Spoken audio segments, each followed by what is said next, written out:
BCom semester 1, HRM chapter number 2. So guys, this is our second part of the lecture, and we also have discussed some of the points in this chapter.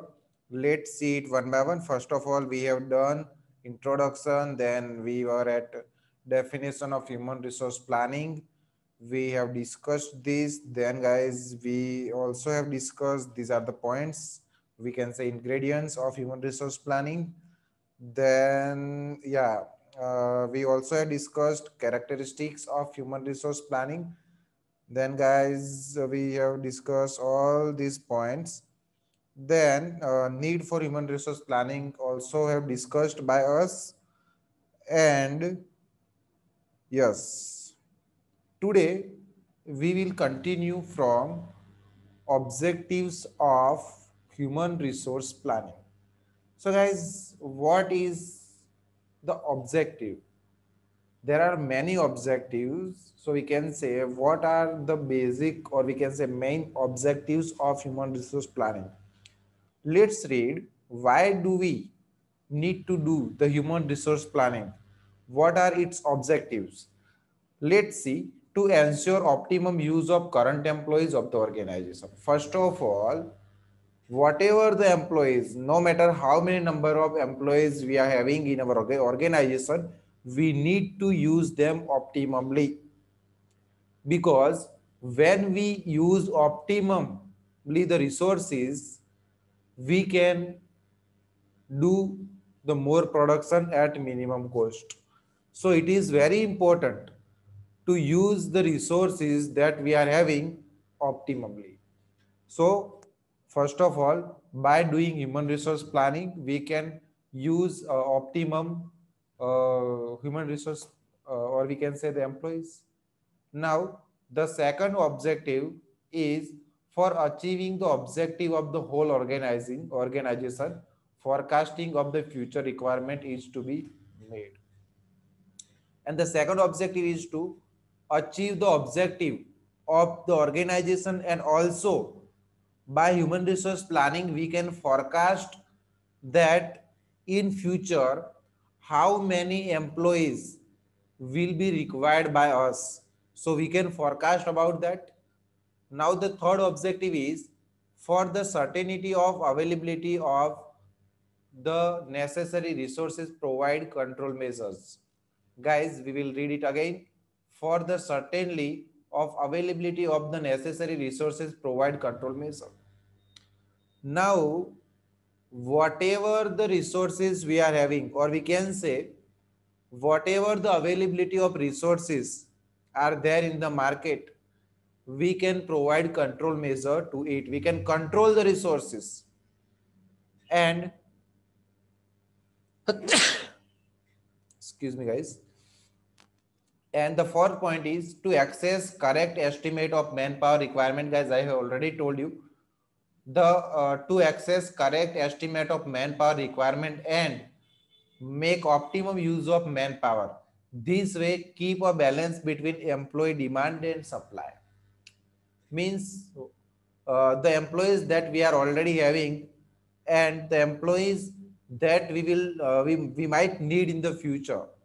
So there will be the demand in the future, and whatever the supply is there, there will be the balance.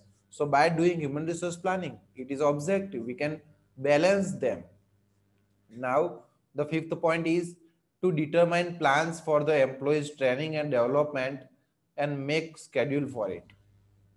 It is also necessary to do to give to give proper training to the employees, because without getting proper training, employees cannot, or we can say not able to do the work properly, and the productivity will also be very less. So employees must be competent, and to be the competent they need to have a good training. So in the human resource planning, there is an objective of giving proper training and development activity. By the training and development activity, employees will be more competent. He will be able to do in a proper manner. Now the sixth point is reduction in the labor cost by making better use of employees. If our employees are competent, if they are doing their job perfectly and properly, there will be less wastage of the time, there will be less wastage of the material, they will do work properly. So wastage will be reduced and productivity will be increased. So they will produce more goods in the less time, and if they are very good at work, we can reduce the cost. So there will be reduction in the cost by making better use of employees. And seventh objective is for the achievement of, guys, look at here, for the achievement of organization's objective, collect information for necessary requirement of the employees and their qualification for it. Now it is also very important to have the employees a with an enough qualification. So in the human resource planning, the objective of human resource planning is also uh, to collect the information that how many employees do we need in the future and what will be their qualifications. It is also very necessary to decide the skills to qualifications there must be having in the employees. So employees must have such kind of qualifications, and we will only prefer such kind of employees in the future.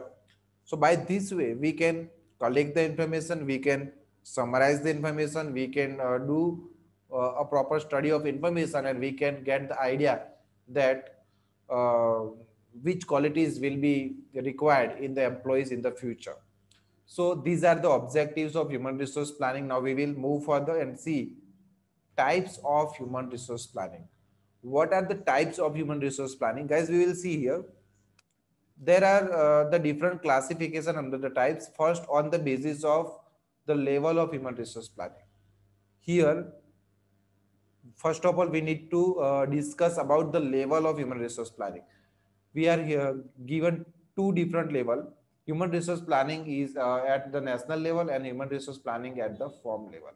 Now what is human resource planning at national level and what is human resource planning at firm level? So guys, let's see. It is an integral part of the economic planning for the development of national economy as a whole. Human resources planning at the national level is adopted with a view to achieving full employment of the labor. Another aim is to ensure that available labor is utilized in a manner which is consistent with the development objective of the economic planning. For the developing countries like India, human resource planning at the national level is all the more necessary. There is a vast labor force which can help speed up the growth rate of the economy. So guys, here the human resource planning at national level is, we can say, it is the planning of human resource of the whole country.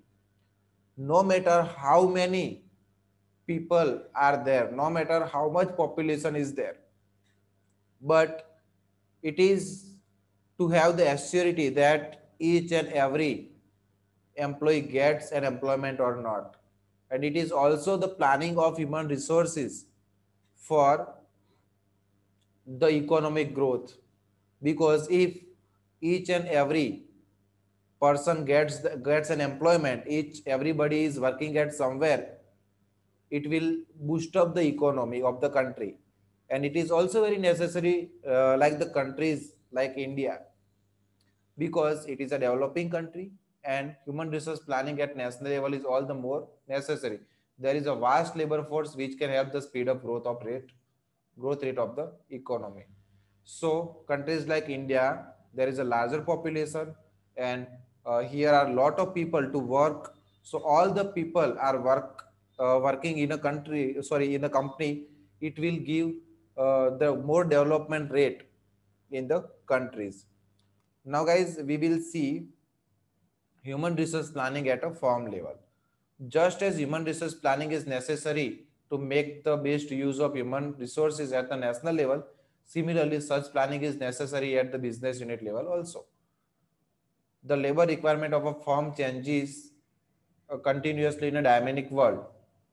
Therefore, an attempt must be made to forecast future requirement of the labor. In the light of these forecast, measures must be taken to ensure adequate labor force through training, promotion, and recruitment, etc. So, guys, as we have seen at the national level, it is a planning for the whole country. It is a planning for the total number of people living in the country who is able to do the work. So, it was the planning for the whole country. But now, human resource planning at the firm level is about only at an individual firm. Now an individual firm do the planning for its human resources. It will forecast the requirement of the human resources in the future. It will also decide that at what skills and qualities, or the, we can say, qualifications are required in the labors, and the demand of the, we can say, demand of the human resources or the employees may change in this dynamic world because of the technology. Because now in the world of technology, employees must be, or we can say employees must have a good qualification and the skills, because skills are very important. Now if the employee is not have such kind of education or the knowledge of technology and logic, then he might not work properly in any company.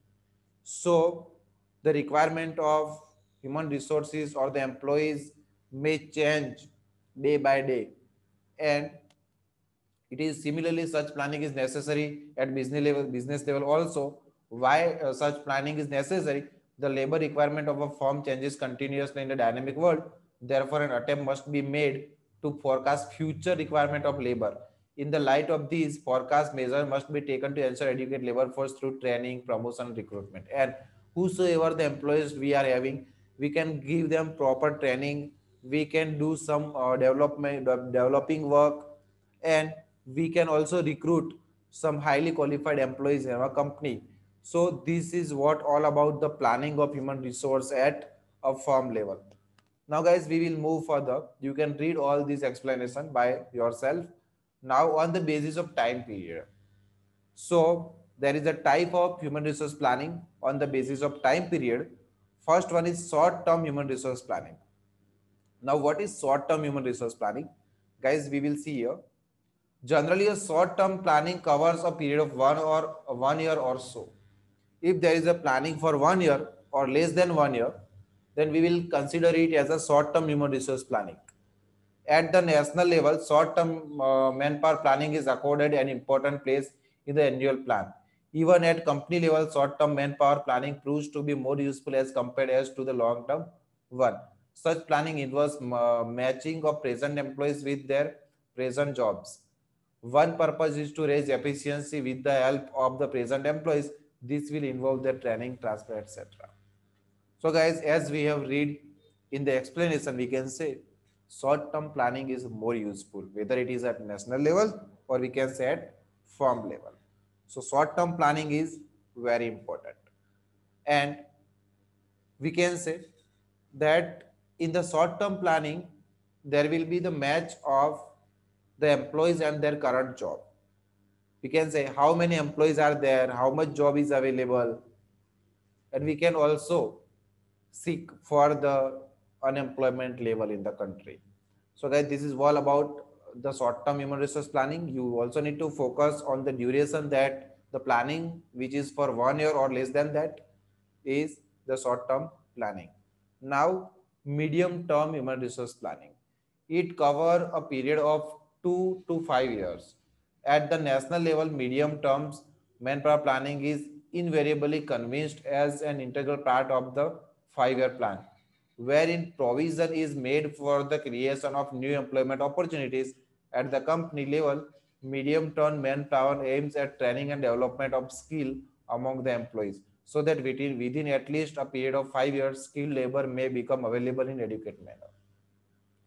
So guys, the medium term human resource planning is also very important at the national level and at the company level, or we can say at the firm level.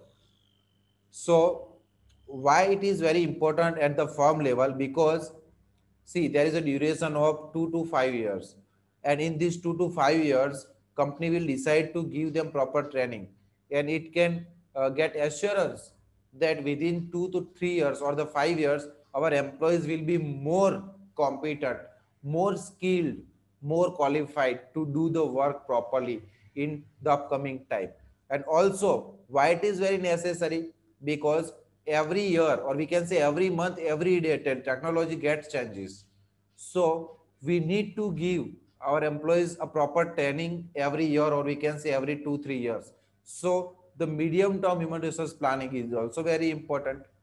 Now, guys, we will guys, we will see long term human resource planning. What is long term human resource planning? Long term manpower planning is for the period of 10 to 15 years. You need to focus on the time duration.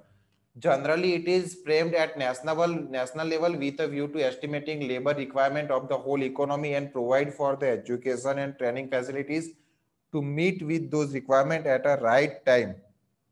At a company level, long-term manpower planning is adopted only when long-term development of the business is to be planned. So, guys, as the explanation says that long-term human resource planning, it is very we can say it is generally framed at a national level. So, in a business level, it is only planned if there is a planning for expansions in a expansion of a business in a long term. Otherwise, at a company level, there is no long-term human resource planning, which is for 10 to 15 years, but it is framed at national level with a view to estimating labor requirement in the future and so on. So this is what all about the long-term human resource planning. In the types of human resource planning, we have seen uh, the types of human resource planning on the basis of level, and it is at a national level and at firm level, and it is also on the basis of time period. We have seen short-term human resource planning, which is the period for 1 year or so, and at medium level is human resource planning, which is around the it covers a period of 2 to 5 years, and long-term human resource planning, which also for the period of 10 to 15 years. So this is what all about the types of human resource planning at we can say based on the level and based on the time period. Now, guys, we will see factor affecting human resource planning. Means whenever you are planning for your human resources, whenever you are doing the human resource planning, what are the factors which affect you? So and that you need to also consider those factors when you are planning your human resources. So, guys, there are factors, two different kind of factors. The one is internal factors and the other is external factors. Now, what are internal factors? The one is top management's policy. Means who is there in the top management, board of directors, CEO, managing directors. So all those people are there in the top level of the company, and what is their policies about the human resources, what do they think about the company, what is the ultimate strategy, or we can say what is the vision and mission of the company. So all that policies affect the planning of human resources, because you also need to do the planning according to the vision and mission, or we can say the mindset of top levels officers. So first of all, internal factors that affect the human resource planning is top level, or we can say top management's policy. If the policy of management is progressive, guys, if the policy of management is progressive and the workforce is satisfied, the quantum of work done will be more with less number of workers. There will be no severe problem of transfer and dismissals. That is, the rate of labor turnover will be very low. To put the same in other words, if the top management supports the process of human resource planning, it can be more effectively done. So, guys, see, this is how, if the employees are satisfied with our company, then they work properly. And if they work properly, we can say we can get more work with the less number of workers. We need not to have more workers to get more work. We can also get more work from the less number of workers, and there will be no serious problem like the transfer and dismissals. We need not to dismiss any employees, because all the employees are satisfied with the company and they will work properly, and there will be less turnover of the low rate of the turnover of the employees in a company. Now the second point, that is size of business. Size of business also affect the human resource planning. The larger the size of business, the greater will be the requirement of labor. That is very common to understand. Hence, there will be the greater need of manpower planning. Of course, it is possible to improve labor efficiency through the introduction of modern technology. Business can be expanded without recruiting more employees. So, guys, size of business. This will also affect the human resource planning because as the size of business is big, then you also need to have more employees. And if the size is small, then there will be no requirement of more employees. And with the adoption of the latest technology, we can we there will be no requirement to recruit new employees because with the adoption of new technology we can do more production with the less number of employees. So size of businesses also matters. Now the third point is financial resources. The program of recruitment, training, etc. involves expenditure on the part of company. If you are doing the recruitment process, if you are giving training to the employees, there will be expense, so it involves expenditure on the part of the company. Therefore, if the financial resources of the companies are limited, training and development program will have to be postponed, or the company will have to use its existing staff and more intensely instead of recruiting more personnel. So the if the financial situation of the company is not well, financial condition of the company is not well, then it will affect the training and development program. It will also affect the new recruitment of the employees. So this is also the one of the internal factors which affect the human resource planning. Now, guys, the fourth point is technique of production. If the labor intensive techniques of the production is adopted, more labor will be required. If the capital intensive technique is introduced, less but highly skilled labor will be required. So as you know it very well, what is labor intensive technique? Labor intensive techniques in which company focuses on the labor. They believe that all the work will be done by the labor only. So there will be low machinery as well. But if you adopted the capital intensive technique of the production, in such kind of technique there will be low, or we can say less number of the employees, and you have more machines. So machines work. So in such kind of techniques, you also need to focus on which kind of production technique has been adopted by the company and how will it affect to the human resource planning. Now, external factors which also affect the human resource planning. The first one is technical factors, because in the world of technology, there will be highly skilled labor required, and for that it affect to the human resource planning because what kind of technology has been adopted by the company and what kind of labors and we can say the skills and the qualification will be required to have the employees. Now the second is social factors. What is social factors? We will see here. Under the category, the major factors influencing manpower planning are the population, education, training, and social mobility of the people, and the state policy of employment for the local population. The supply of the labor depends on the large extent on the average size of family, average age of the marriage, and age structure of the population. The proportion of skilled and semi-skilled laborers depend on the level of education and training. The greater is the social mobility of the people, easier will be transfer procedure. To that extent, skilled personnel can be promptly obtained. Since India is an overpopulated country, labor-intensive method of production are widely used in economic activity. The reservation policy of the state or central government, the pressures of public opinion, and the trade unions to recruit only certain categories of worker and rules about dismissal, etc., can have considerable impact on the human resource planning. So this is what the all about social structure, and this is how it affect to the human resource planning, because here we also need to do the focus on education of the people. We also need to do the focus on the skilled and unskilled, or we can say the semi skilled worker. We also need to focus on the we can say the average age of marriage and age structure of the people in the society. So this is how the we can say demographic information, or we can say the social factors affect the human resources planning. Now, guys, we will move for the economic factors. Now, how the economic factor affect the human resource planning? We will see continuous changes are taking place in the world of economy. Of course, the rate of change may differ from one sector to another economy to the other. With the development of technology, economic growth take place. Due to introduction of new technology, there will be increase in the output and employment. This will make it necessary to adopt new method of distribution and sales. Thus, the changes are continuously taking place in economy. Human resource planning must therefore be designed in the context of the level of economic development of the country and the stage of development of the industry concerned. The growth of industry is frequently obstructed by the cyclical fluctuations in the economic activity. The management, while undertaking manpower planning, must take into account the phased trade cycle for which planning is being made.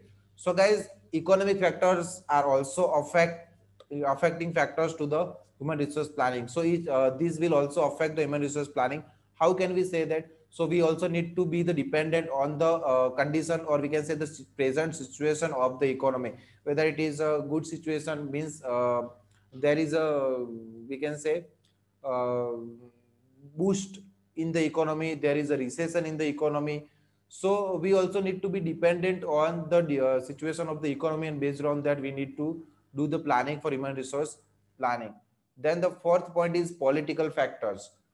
The business and therefore labor requirement are affected by three types of political factors, namely foreign policy of the government, industrial law, and monetary policy. The nature of relationship with foreign countries does not affect industrial development in the country. For instance, if the government decide to restrict the imports with a view to achieving self-sufficiency, it will have more favorable effect on the sales of democratic produce good. Home industries will get encouragement and labor requirement will be increased in industrial law of the country. So guys, political factors also affect, because there are certain laws, there are certain plannings of the governments, or we can say the political parties, which affect the requirement of labor in the country. Because as the example is given in the explanation, if a government decide to restrict imports of the goods from other countries, then what we need to do? If import is not happen, then we need to produce more in our country to satisfy the needs of human in the country. And for that, for doing more production, we also need to have more employees. So this is how the political factor affects the human resource planning. Now guys, we will see human resource planning procedure. What is the process of human resource planning? First of all, determining the goal of the company, means what are the different objective of the companies, what a company wants to achieve in the future. So the very first thing of the process of human resource planning is determining the goal of the company. What is the ultimate goal of the company? Second thing, collecting data about existing manpower. We also need to do the collection of data of existing manpower, means whatever the manpower we are having, what are their qualifications, what about their productivity, how are they skilled, unskilled, or semi skilled. And we also need to collect the data about their performance. Is any employee will we can say get retired in a future time, then we also need to get the data about their future working situations, and how much time left for their working days. So we also need to do the collection of various kind of data about the existing manpower. Based on that, third point, forecasting manpower demand. Based on that, we can forecast, we can predict, we can decide, we cannot means we can predict or forecast the manpower requirement in the future. That based on the current situation, based on the current manpower that we are having, how many employees will be required by us in the future or in the upcoming time. So this is the third step, forecasting manpower demand. Now, the next point is estimating manpower supply. For example, guys, if we will have the demand of 100 employees for such kind, we have expecting different kind of skills and qualities and the qualification in that 100 employees, then we also need to do the estimation that whether we will get such kind of employees or the not. So what about their supply? Is there an enough supply in the market or not? So we also need to do the focus on that. And this is the fourth point. Now, the fifth point is preparing a plan to take needed action. Now we need to do the plan to needed action. So guys, there are 5 points of human resource planning procedure, or here we can say steps in human resource planning process. The first step is determining the goal of the company. Second step is collecting data about existing manpower. Third point is forecasting manpower demand. Fourth point is estimating manpower supply. And the fifth point is preparing a plan to take needed action. So these are the five points of human resource planning process. We will not read it deeply. Then also, if you are having any query, or if you left with any questions, or if you do not understand any point in this, you can ask me. We will go further here. This is how the manpower inventory works, and forecasting, how the forecasting can be done, forecasting manpower demand. Then there are certain methods: replacement needs, trends of employment, productivity changes, expansion and development. So guys, there are methods of demand forecasting: work analysis, workforce analysis is also there, and there is a formula of doing this, and estimating manpower supply. Then what about internal source of labor, analysis of retention? You also have studied this point in your 12th um, uh, BA, your BA subject. And guys, see, there is a stability index, analysis of internal movements. So we will see, we will not skip all such things. We will just see over here that human resource planning, we will do the discussion from this chart that we are having on the screen. Human resource planning, under that, the first step is to determining the goal of the company, and the second thing is collecting data about existing manpower. Now, collecting data about existing manpower, what kind of data do we need to collect from our existing manpower? And what is existing manpower? Guys, existing manpower means the manpower that we already have in our company, and the manpower who are really working for us in the present time for us. So guys, we need to collect the data about existing manpower, and under that data, what kind of data that do we need to collect? Among them, first of all, manpower inventory. Inventory means stock, means how many people, how many employees are working. We need to collect such data. Second is skill inventory, means what skills they possess, means what kind of skill do they have, means the employees that are working in our company, what kind of skills do they have. And third data, manpower audit, means what? Manpower audit means, guys, our actual requirement of the manpower, our actual skilled requirement of the manpower, and the actual performance, or we can say the manpower that we have, do they match with the actual requirement or not? This is what the audit all about. So we also need to collect the data about the audit. Now guys, third point is forecasting manpower demand, and here forecasting manpower supply. What is forecasting manpower demand? Workload analysis, workforce analysis. What is workload analysis and workforce analysis? First of all, workload analysis. What is workload analysis? Workload analysis means, why do we need to do the forecast of manpower? Why do we think that we will have the requirement of manpower in future? Is there any work left? If there are certain works which do not have been done by anyone, then we will have the requirement of manpower. So guys, first of all, we need to do the workload analysis, means how many works are there, how many tasks are there to be performed, and based on that, we will do the analysis of that workload, and based on that, we will do the analysis of workforce. Means there are 100 tasks. For example, there are such 100 tasks that need to be done, and we have only 20 employees. So this is what the workload analysis is about: the tasks, and workforce analysis is about the employees. So we will do the analysis based on that by the 20 employees, how many tasks will be done and how many tasks that will be left. And based on that, we will do the analysis and we can get to the certain points like the requirement of the manpower in the future.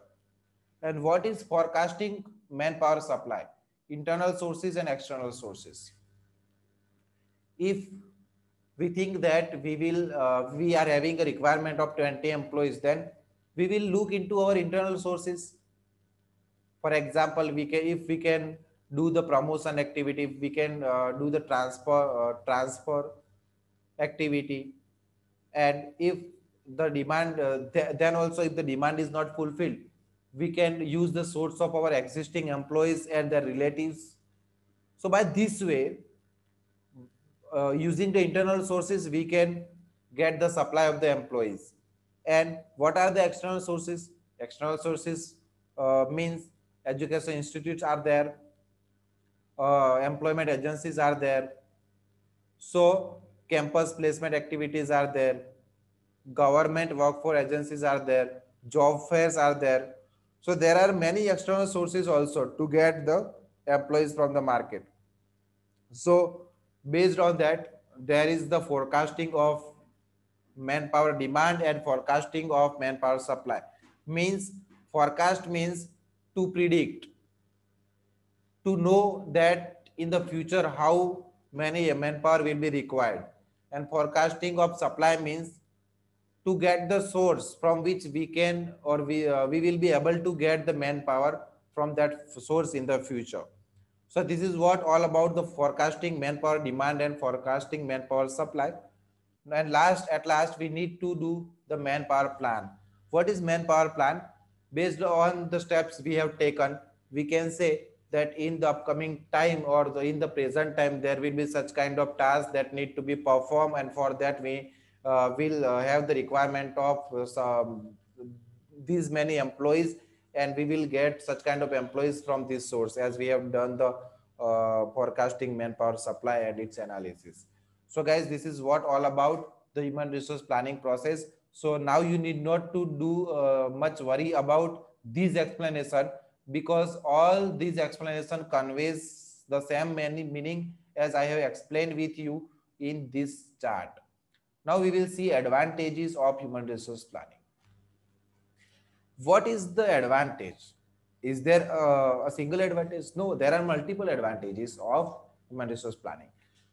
So providing for future demand. First of all, there is an advantage of human resource planning is providing the future demand. We can get to know by doing the analysis and by doing the human resource planning, we can come to know that how much, or we can say how many employees will be required in the future in our company. So by doing the human resource planning, we can know about the number of employees required in future. Second, high moral of the workers. The psychological impact of human resource planning is highly beneficial. Provision of training facilities and granting promotion to the deserving employees in time will raise their morale and will inspire them to work to the best of their efficiency. Now, by doing human resource planning and by adopting such planning and by with the adoption of such planning, we will give the promotion to the we can say eligible employees, and rest of the employees will be given a proper training. By doing such activities, it will give a psychological impact on the mind of employees, and they will be more happier than the earlier, and they will work properly. So we can say high moral of the workers. By doing human resource planning, there will be high moral of the workers in the company. Now the improvement of efficiency, because as we consider the training program, or we can say training and development thing in the human resource planning, the employees will be more trained and more eligible to do the work properly. There will be more productivity of the employees working in a factory or a company. So there will be improvement in the efficiency. Now see, as here the basic training program may be implemented and so on.